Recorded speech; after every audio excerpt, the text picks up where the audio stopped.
Hi, I'm John Quigley, President and CEO of the Elmhurst Chamber of Commerce and Industry.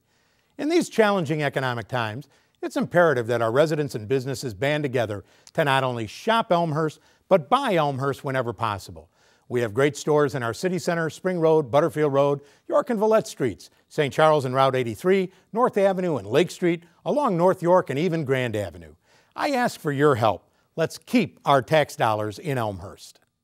Visit Elmhurst.org to explore the new City of Elmhurst website. Find out the latest Elmhurst news, pay utility bills and parking tickets, report concerns, and much more.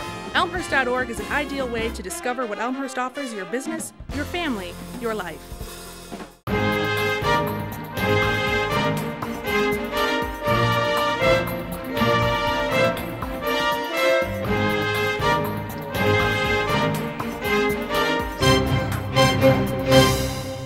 Welcome to Elmhurst Now. I'm Ken Bartels, your host. Mayor Pete DeCiani cannot be with us for this program. We have two wonderful individuals from the Elmhurst Symphony Orchestra. We have Liz Downey, who's the president of the ESO, and Cynthia Crayons, who is the executive director. And ladies, welcome to Elmhurst Now. And I have to say to start out with that I've always felt that the Elmhurst Symphony Orchestra was one of the unique things that sets Elmhurst apart. There are a lot of those, and we've talked about them many times on this program, various elements, but the symphony is extremely unique, and you can talk to that, of course. And I want to start out with, what is it about the ESO that makes it so unique, a community orchestra kind of feel? Well, if you'd like to start, or if I do. For one thing, I think it's remarkable that it's a 50-year-old organization. We're in our 51st season and celebrated 50 years last year. For an orchestra to be around for that long is a great thing. And it's community in the sense that it's community players. Several of the players are from Elmhurst.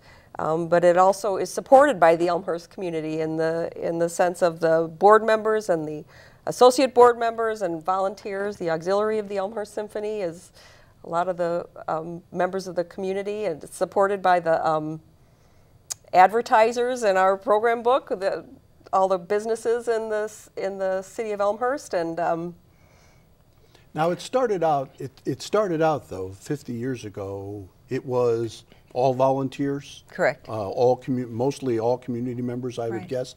And now it has morphed or changed over the years into, I will say, a more professional orchestra than it was in the beginning, as professional as those folks probably were. And we are a combination of players who are actually paid, and some are still volunteers. So we've kept that volunteer input through the 50 years, but it is, and we think we are very professional, and feel we can compete well with any other symphony around. And it is very special that Elmhurst has such a facility for the town. Always coordinated by an independent board of directors, or is that relatively new? No, it always has been. There's a standalone board of directors that run the orchestra, and that it's always been that way. Even when we were performing at the college for years and years and years, and now at the Elmhurst Christian Reformed Church, it's always an independent organization with a standalone board. Now, how many, I know we're nearing the end of the 11-12 concert season. I think there's one concert remaining. So 5 productions in this season? Right. We did 5 separate concerts. We did duplicate performances of 3 of the concerts, though. The November concert was performed in Lombard also, and we had a side-by-side with the Lombard Orchestra in the Star Wars and Planets, a wonderful program. And then we did our January Baroque concert at Maze Lake in Oak Brook also. So reaching out to those communities, as well as our collaborations with the Elmhurst organizations. And then this concert that we're just going to perform now this weekend is with the Apollo Chorus of Chicago, and we're doing that on Saturday evening at Rockefeller Chapel. So we've been downtown to Chicago 3 times now to perform in Chicago as well. We are proud of the collaboration that has gone on through the 50 years, particularly our connections and tie-ins to Elmhurst College. We often have, for our programs, we have their choral group. We have, as Cynthia said, the Lombard High School, we collaborated with them. We have with York High School, the Historical Society, we've had some connection to them. So we feel strongly that it's the collaboration and the connection and partnerships probably has made us that much stronger through the last 50 years. I would say too, I would think that the collaborations with several of the groups that you just mentioned would also allow you to get a more diversified audience. Definitely. Everything I read tells me that one of the dangers facing community orchestras is the ability to draw an audience that doesn't have hair this color. How are you going about doing that? Well, we have a pretty strong outreach program. Cynthia has been involved with that for a number of years, where we go into the schools and we try to interest young people in symphony music. Mm-hmm. We've been pretty successful. We've this year, as we have in past years, we have the Stanger Award, where we award brilliant young people, absolutely incredible musicians who are high school age. And the winner each year gets an opportunity to play with the Elmhurst Symphony at the first concert. These are such talented young people. So we have reached out. The outreach program has been going on for a number of years. I think also in the sense that we're programming pieces like the November concert with the planets and Star Wars that's appealing to young audiences, and then it had the young people participating in it, you know, performing in it as well. So yes, we drew a lot of new people to those concerts, and then having quality soloists. I mean, just in January, we had Katinka Klein, who plays the cello with the Chicago Symphony. So I think, and she's a young cellist, I think having the young guest artists also helps to draw the audience members. It's also, in our pricing, we've had for several years now a nice family price to draw the families in with a special discounted admission price. Now, the Elmhurst Symphony Orchestra is an independent orchestra. It's an independent board as we've fashioned. It's volunteers, it's paid professionals. How does the symphony fund its ongoing efforts? 4 concerts, an outside venue, all the expenses that go along with a performing arts group in a philanthropic era, coming out of a recession. Somebody told me the recession was over.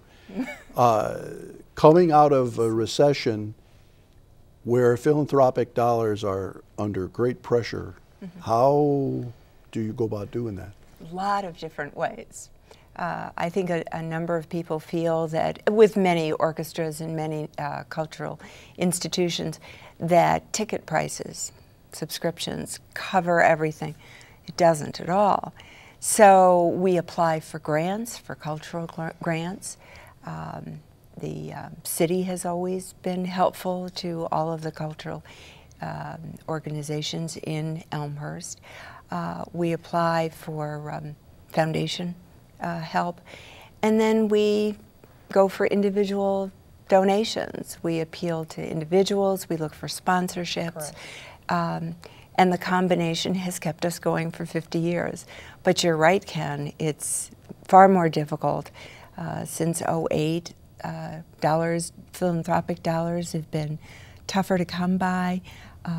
Corporations have cut back on some of their funding, so it is more difficult. So we become a little more creative. We have our own little fundraisers and galas, and we combine everything, and it, you know, puts the season together. But subscriptions are incredibly important. We have a ad book that we use at the beginning of the year. We sell ads. a lot of Elmhurst companies and shops support us, and they have for years. We are enormously grateful for that, and as I say, it's kept us alive for 50 years. So. Now, you mentioned, and most of our viewers familiar with the symphony would know this, but the symphony performed in Hammersmith Chapel on the campus of Elmhurst College for decades. Yes. And now you've moved to the Elmhurst Christian Reformed Church, and I'm interested in a kind of a two-part question. Number one, what do you like best about your new venue, and what are the differences between the two venues that you found the most interesting?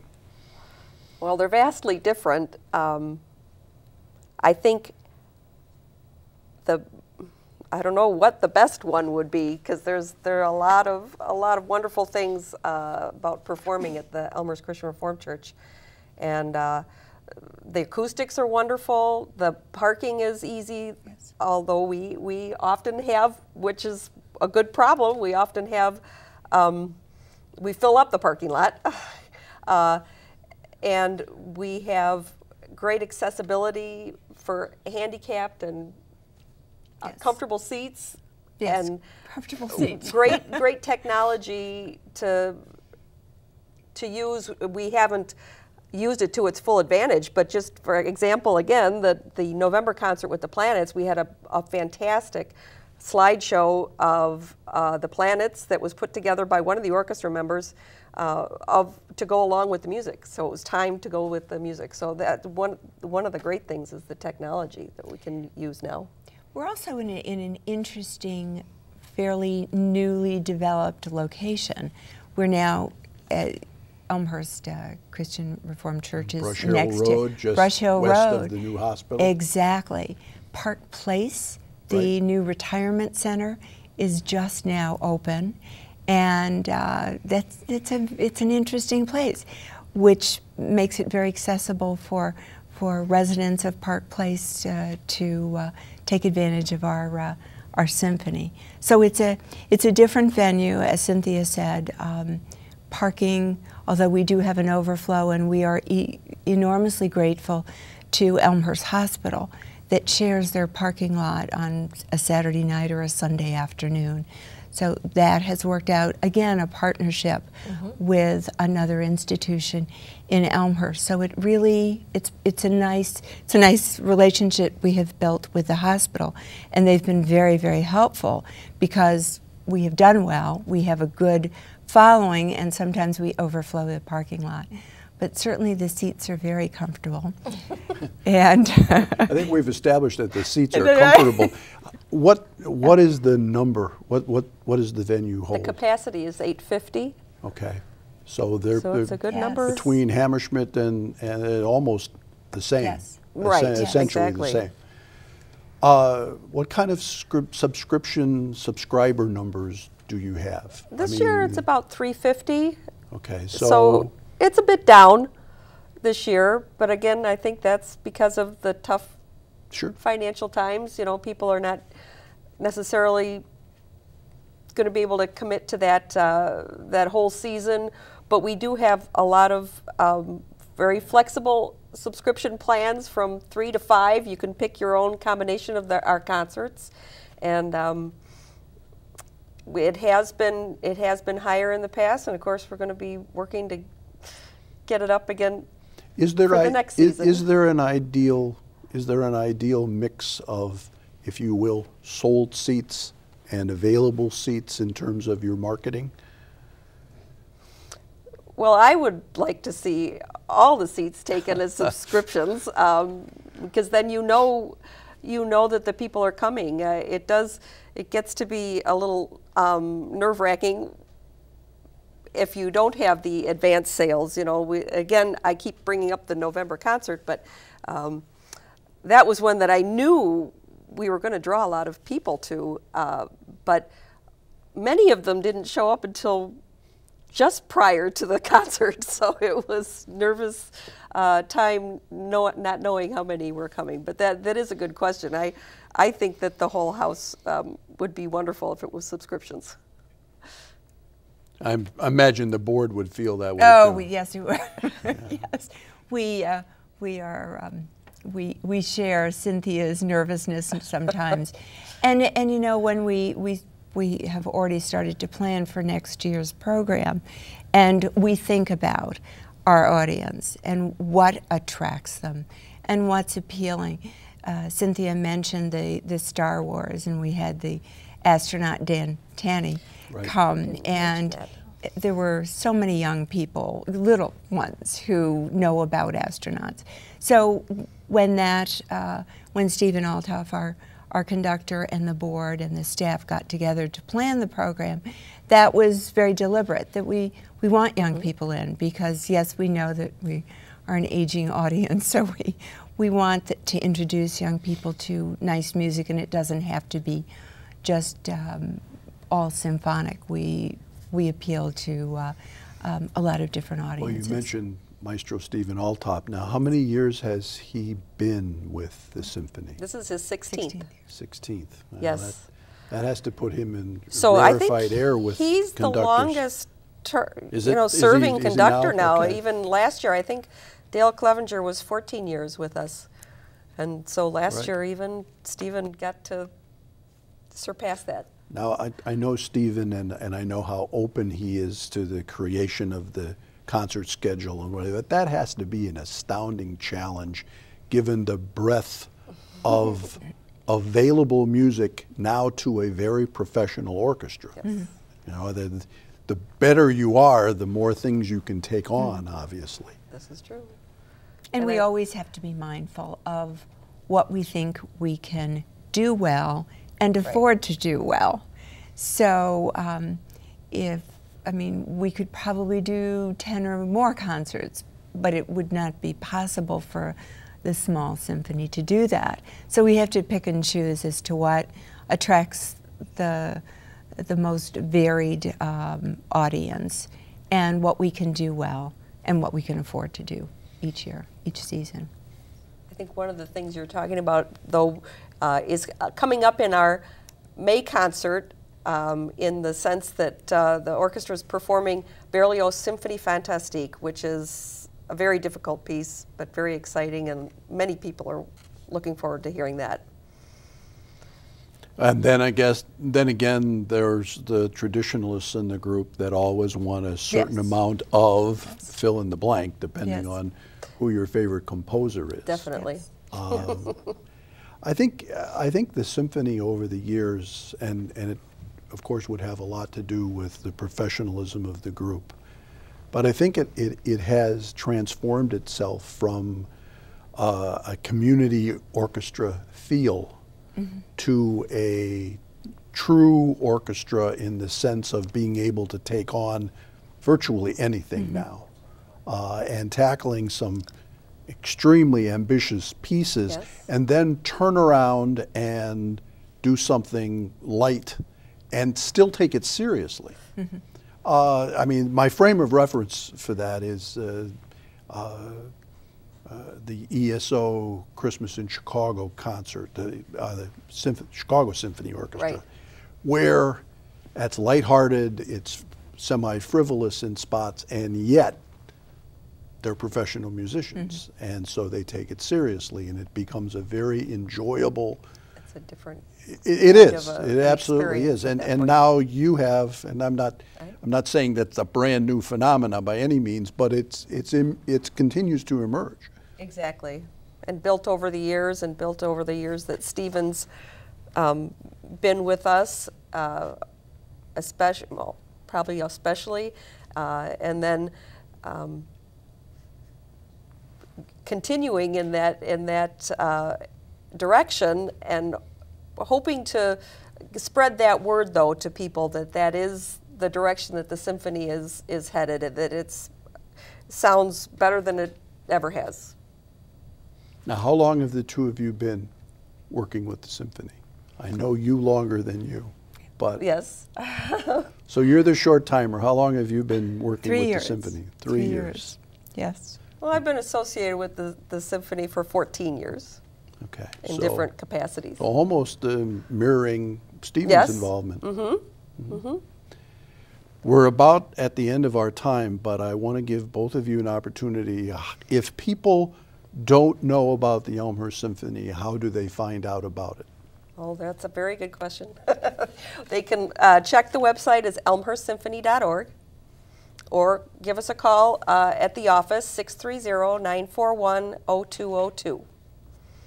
So either way, we'd be happy to hear from you. And there are tickets for the remaining concert? Yes. Yes. And that date is? May 12th, 7 o'clock concert, and that's, as I said, the Berlioz Symphonie Fantastique is the highlighted piece.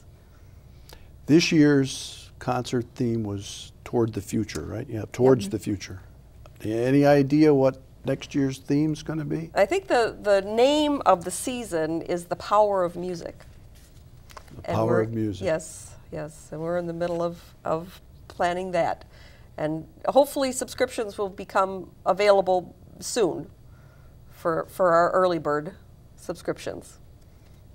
Well, thank you both for being here on Elmhurst Now, and we're actually going to listen to the symphony as we go to break, and we'll be going to break here in just a few seconds. And when we come back from break, we're going to find out whether Elmhurst really has gotten it in terms of shopping local. We'll be right back.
Have you visited the Elmhurst Public Library lately?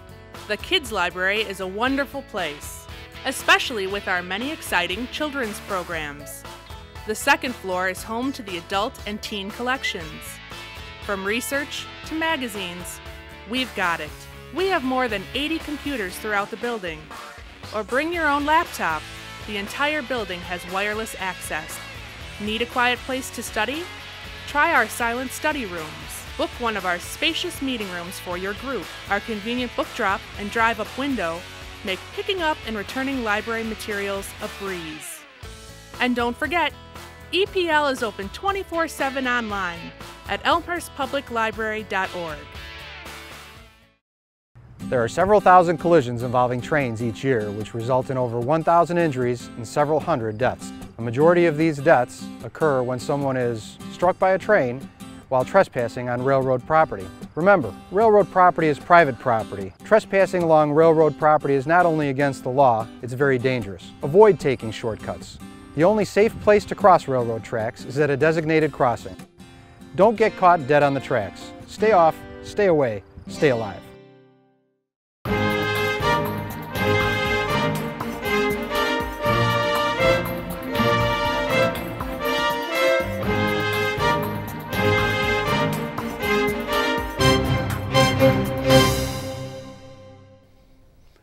Welcome back to Elmhurst Now. I'm Ken Bartels, and in our second segment, we're going to be talking with John Quigley, President and CEO of the Elmhurst Chamber, and someone very familiar to all of you watching. And John, welcome to Elmhurst Now. You were on the first program, and I'm delighted to be able to bring you back. Well, thank you, Ken. I appreciate it, and I'm glad my original appearance didn't end Elmhurst Now. Well, I think that's probably a good idea as well, but I want to talk about shopping local, and frankly, we talked about it when you were on the previous time, but that was ahead of the very unique and very outstanding Got It campaign. And the Got It campaign, in and of itself, a shop local campaign is not unique. But the Got It campaign just simply has captured the local imagination. And I want you to provide some background on it. Sure. Actually, the Got It campaign was 2 years in the making before we even officially unveiled it for the fourth quarter of 2011. We're continuing it into 2012. Work done by the Elmhurst Chamber of Commerce Board of Directors, the Marketing Committee, the Executive Committee, work done by the Assistant City Manager and City Hall officials, work done by the Elmhurst City Councils, Planning and Zoning Commission, the Development Commission, the Elmhurst Economic Development Commission. There were many parties that had a hand in putting together what eventually became the Got It campaign. And we wanted it to be something completely different from what other communities were doing about shopping local and keeping dollars in the community. And so we came up with the concept of a cell phone where somebody's receiving a text message saying, "Got it in Elmhurst." And we thought it was hip, it was trendy, it tapped into the users of smartphones, and we still think it's a pretty hip program, and we're happy with the results so far. Now, shopping local and both on the Elmhurst area scene, other local communities, but then there's also National Small Business Day, week, month. How have you adapted our program with some of those other programs? Well, the beauty is the way the Got It campaign was designed, it could be a standalone and just be the informational campaign it was designed to be, to let Elmhurst residents know the importance of spending dollars in town. But part of the beauty of the campaign is that it can be adapted to almost any use. So it can be adapted to a particular business district in town, or it can be adapted to particular campaigns. In the case of Small Business Saturday, as part of the holiday shopping, we were able to adapt the campaign to that, do some specialty advertising, and we heard both from Elmhurst residents and from Elmhurst businesses about people who decided that they'd spend that Saturday in town shopping rather than going to one of the big malls. And then we've continued that in 2012, and just recently we had specialty advertising related to all the holidays in February. St. Valentine's Day, President's Day, those kinds of things. We'll do the same thing in March related to St. Patrick's Day. We'll do the same thing in April related to Easter. We'll do the same thing in May related to Mother's Day. And so it will continue the campaign. It will still be Got It in Elmhurst, but it will be focused in on a particular area where people might shop or dine. And this campaign was designed not to be any one sector of the city, but citywide. Correct. And rarely is there a program that can be done that can be looked at as a citywide program. So any business district, any business can get involved in the Got It campaign any way they want to. We originally thought the campaign would grow exponentially by us finding business partners who would allow us to buy more bags to give away, who would allow us to do more door hanger promotions and those kinds of things. And we've really decided that, no, we're going to leave the campaign as information only, but we're going to help any business that wants to adapt the Got It campaign into their website, into their social media, into their print advertising. We're going to do that. And I'll plug Community Bank of Elmhurst here because they're actually in their display advertising in local newspapers in recent weeks. You can find the little Got It text message box in their advertising, and we hope in the weeks to come more and more businesses will join us. Now, how was it, you mentioned all of the people that were involved in the creation of the campaign. How was it that the Chamber came to be the champion of the Shop Local campaign? Well, in its own right, the Chamber is the champion of Shopping Elmhurst.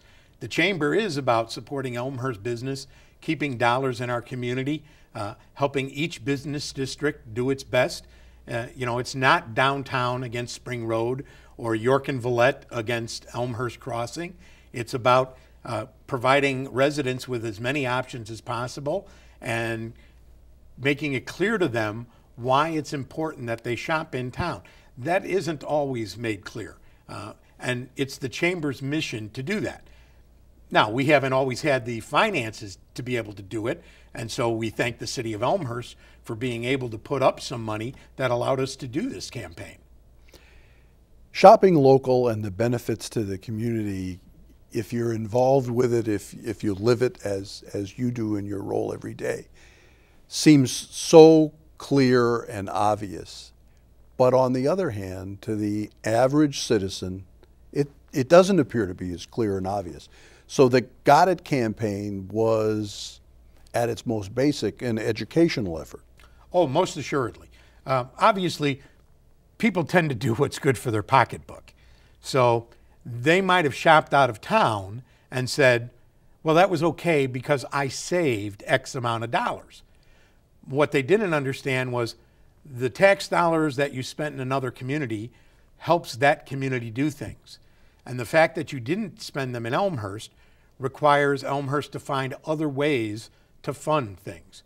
So back in the heyday, when retail sales tax was the equivalent of property tax in this community, property taxes didn't need to be raised because retail sales tax was paying the brunt.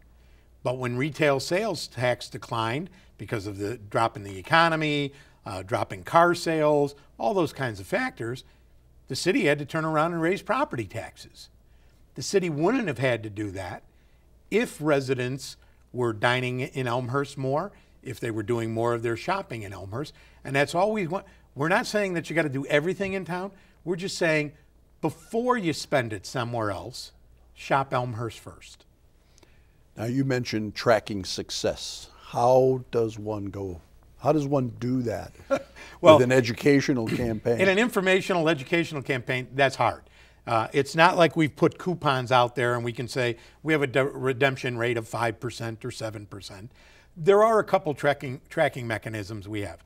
First, much of our advertising has tried to drive traffic to an Explore Elmhurst website.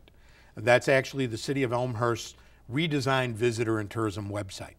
So we'll have numbers leading into the months before the campaign, and then we'll look at the 3-month period, October, November, December of 2011, and see the increase of traffic to that website. And we know there's been an increase of traffic, but we're waiting to get those numbers. The city actually has to capture them for us because they own the web portal and they have access to that. But we also did 2 other online kind of marketing campaigns.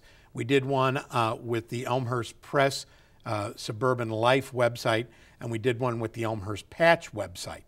And we've got tracking numbers from how many people clicked on our web advertising to get through to exploreelmhurst.com. And for the patch, in October, for example, the click-through rate was almost 15%. In a normal website, a click-through rate might be 3%. Right, so just for the month of October, we had 5 times the normal click-through rate. So we knew we were reaching the audience we wanted to reach. And even at the end of the campaign, the overall number was 12% click-through. So it was still 4 times what would be a normal rate for the patch website. So we knew that was good, even though that website was static. People weren't going there to download coupons. They weren't going there to look at hot deals. It was merely informational. So we were very happy with those numbers. Now, I know the marketing committee of the chamber was ultimately the one that came up with the logo. Did you know immediately that this was something unique and something that should be pursued? I certainly knew it was something different. We spent probably 35, 40 minutes talking about other Shop Local campaigns, both in the Chicagoland area and then campaigns that were being done nationwide, both by medium-sized suburban communities like us and larger metropolitan areas. And they were all kind of the same. They were just like cookie cutter. You know, here, take this and use it in this town. And oh, by the way, you could pick it up and use it in this town. And then we said, all right, let's think out of the box. What if? And we said, what are young shoppers using? Where is the market going to go? And, you know, I do more on my smartphone than I ever imagined I'd be doing when I got it a year ago. And we said, that's going to tap into a younger audience. That's going to, I guarantee you, Ken, 2 years from now, people are going to be using their smartphones as wallets. They're going to go into a store, they're going to buy an item, it's going to come up on a screen, they're going to tap their phone, and it's going to get paid. And it's going to download a receipt right to their phone. That's the way we're going. And so we wanted to tap into that audience, and hopefully by midsummer, we'll have a downloadable Elmhurst app. We're talking about the options for doing that, and we want to have an app. It might be retail, dining, and entertainment, or it might be an all-encompassing business app for the community. But that's where we're moving towards, and hopefully by midsummer we'll be able to unveil that. And of course, I'll be able to borrow your phone at that point. You will, yes. Yeah, I knew I would.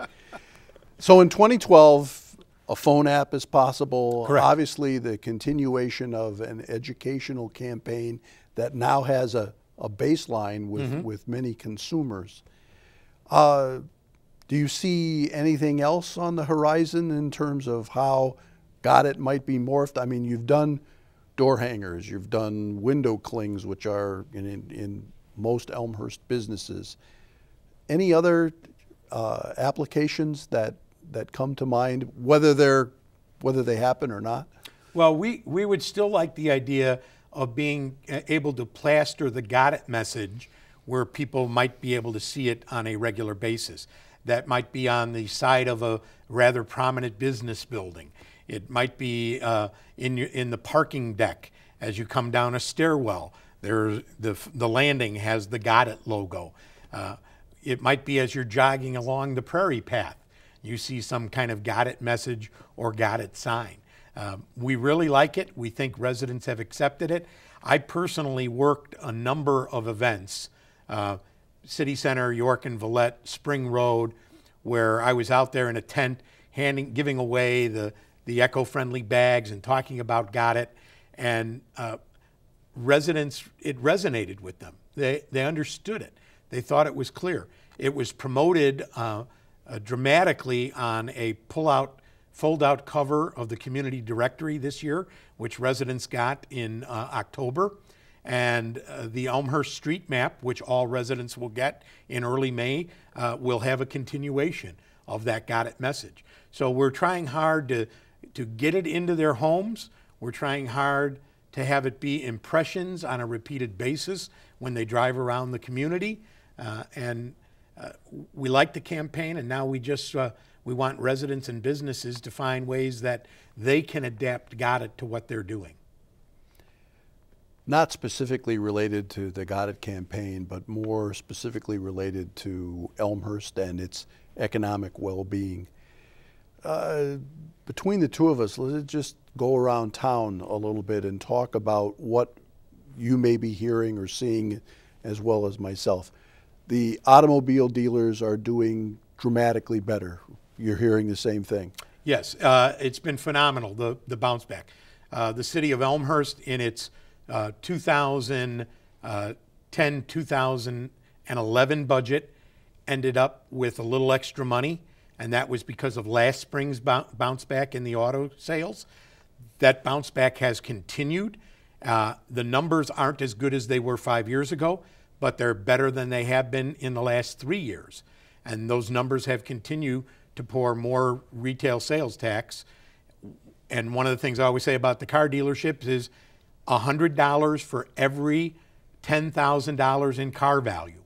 So if somebody buys a $30,000 car, the city gets $300. That's the equivalent to the property tax on a small home. That's dramatic. One car to a small home. So those have bounced back. That's been really good. I was at the First Look for Charity for the Chicago Auto Show with car dealers from Elmhurst just a couple weeks ago. Attendance at the auto show is real good.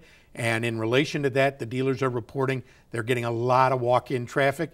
It doesn't hurt that the winter weather's been pretty mild. It encourages people to go out and look for those new cars in the middle of winter. New hospital open since June.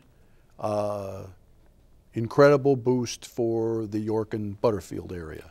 Certainly, that's an area that's been looked at as one of the potential tax increment financing areas. May not be now, possibly down the road, but I think you'll see additional development and growth in business in that area. There's a lot more people who need lunches and who need dry cleaners and who need all kinds of things right adjacent to that new property. It's a gorgeous facility.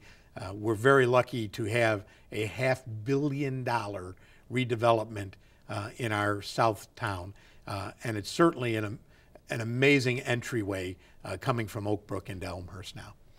City Center downtown remains with a much lower vacancy rate than many of our surrounding communities downtown could speak to. What would you attribute that to? I think it's because it's a great downtown. It's a vibrant downtown. People support the downtown. Certainly having destination places led by the York Theater makes Elmhurst a place to go to. The vacancy rate at one time got up to between 5 and 7%. A normal shopping center is 12 to 15% on a regular basis. Elmhurst downtown is typically 3% or less. That's an amazingly low vacancy rate, especially if you go into Glen Ellen, Wheaton, and other surrounding communities that still have downtowns. And we're talking about there's communities, Ken, adjacent to us that don't even have downtowns anymore. And Elmhurst has been able to keep a vibrant downtown without losing small business districts like York and Villette, Spring Road, York and Butterfield. Really amazing. And the entire effort over at Route 83 and St. Charles Road, Elmhurst Crossings, and now the new addition of a shopping mall on the south side. Yep, 3 food places, a phone place, and a hockey store. I grew up playing hockey at the ice rink over at the Elmhurst Y, so no surprise the hockey store is doing very well. All those new businesses are doing very well in that strip area. It was also an area that needed some more food places in there because Elmhurst Crossing at St. Charles and 83 draws in non-Elmhurst dollars. Plenty of Elmhurst people support that area, but it draws a lot of people off Route 83. There's also a new burger place going in just across 83, still in Elmhurst, in what used to be the old Kentucky Fried Chicken place. And we expect another restaurant to be going in that corner soon enough. We'll get it there. If my co-host was here, who's very pro economic development, he knows a little bit about bringing business to Elmhurst. He would say, John, how can people find out why the Got It campaign is so important to Elmhurst going forward? ExploreElmhurst.com. Head there. And if you'd like me to come speak to your group, I would be happy to come out to speak to any group, any neighborhood. You can call the chamber. You can send me an email, johnq@elmhurstchamber.org. In fact, we're looking for great Got It stories. We've heard them from the businesses, but if residents out there have a great Got It story they want to share with me, I want to hear it. John, thank you so much for being with us today on Elmhurst Now. I appreciate it as always. It's always a lot of fun to talk with you and extremely knowledgeable about your home community. Thank you. This has been Elmhurst Now. I'm Ken Bartels, and we'll see you again. Thanks for watching.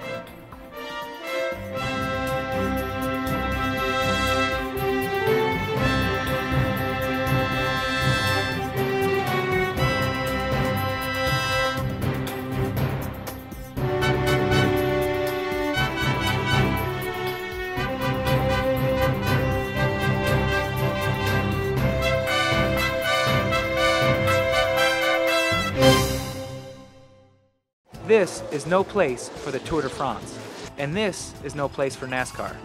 But in everyday life, bicycles and cars do share the road. I'm Robbie Ventura. I spent 4 years riding with Lance Armstrong and the U.S. Postal Team. I've coached hundreds of cyclists who compete around the world, and I can tell you it's no accident when everyone gets where they're going safely. The key is to know the rules of the road. For example, cyclists have a right to be on the street, and people in cars have an obligation to watch out for them. Often the road is the only way for people on bikes to get where they're going, and some sidewalks are even more dangerous than streets. Finally, some communities allow kids to ride on the sidewalk, but it may be illegal for adults. When cyclists are on the road, they're supposed to obey all traffic laws, signs, and signals, always riding in the same direction as cars in their lane. Some cyclists feel safer riding against traffic where they can see oncoming cars, but that's actually more dangerous because cars have less time to slow down and go around them. People on bikes should also ride predictably and signal so drivers know what they're planning to do. Cyclists turning right may do this, or this. Here's what a left turn signal looks like, and if you see this, expect the cyclist to slow down or stop. Whether you're riding or driving, it's also important to know your place on the road.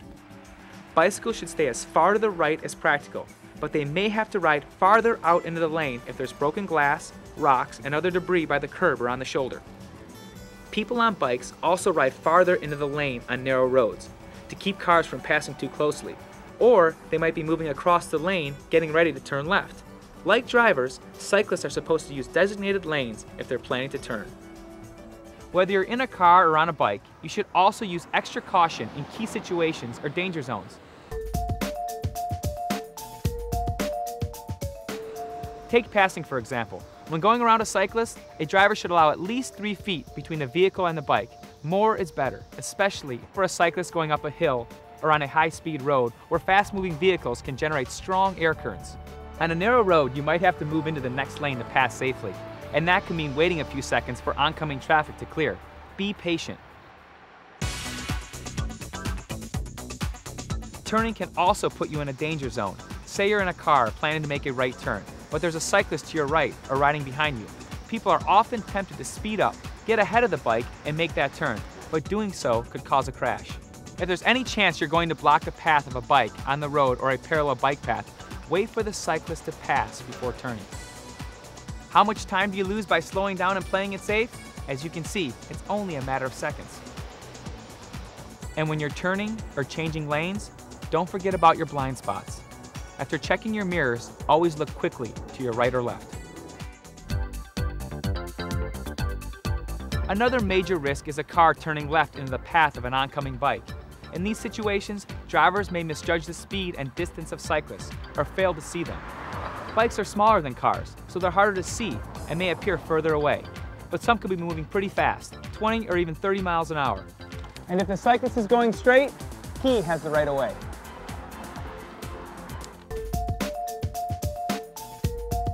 Bike paths or sidewalks that run parallel with the road may seem like fairly safe places, but these too can be danger zones. A driver making a turn might be focused on the road and not see a cyclist traveling on the sidewalk or path until the last minute.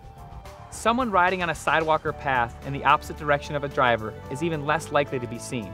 So in these situations, drivers should be extra careful, checking the sidewalk or path for cyclists or pedestrians. People on bikes should ride defensively. Watch for motorists making a turn and be prepared to stop. Another danger zone involves driveways or alleys.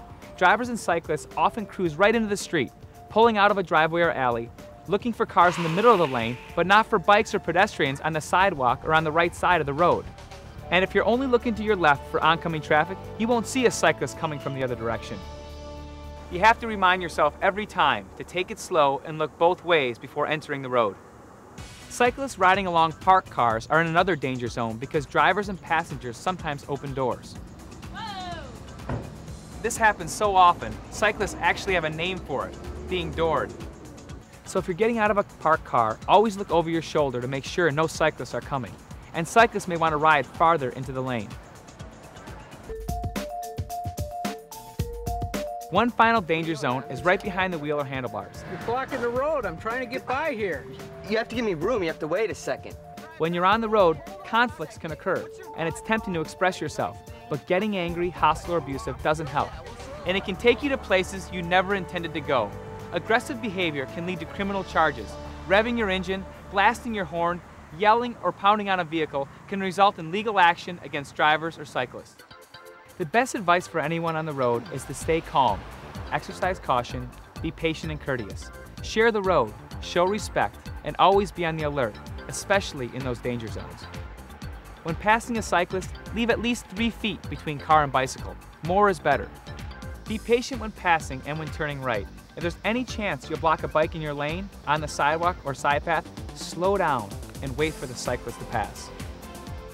If you're making a left, remember that oncoming cars and bikes have the right of way, and that bicycles may be moving faster than you think. Don't forget to check your blind spots and to signal whenever passing or turning. Be especially careful when leaving a driveway or alley. Check the street and sidewalk in both directions for cars, cyclists, and pedestrians. And look for bikes before getting out of a car that's parked in the street. Finally, keep in mind that you're not in a race where NASCAR meets the Tour de France. When you share the road, the reward is everyone gets where they're going safely.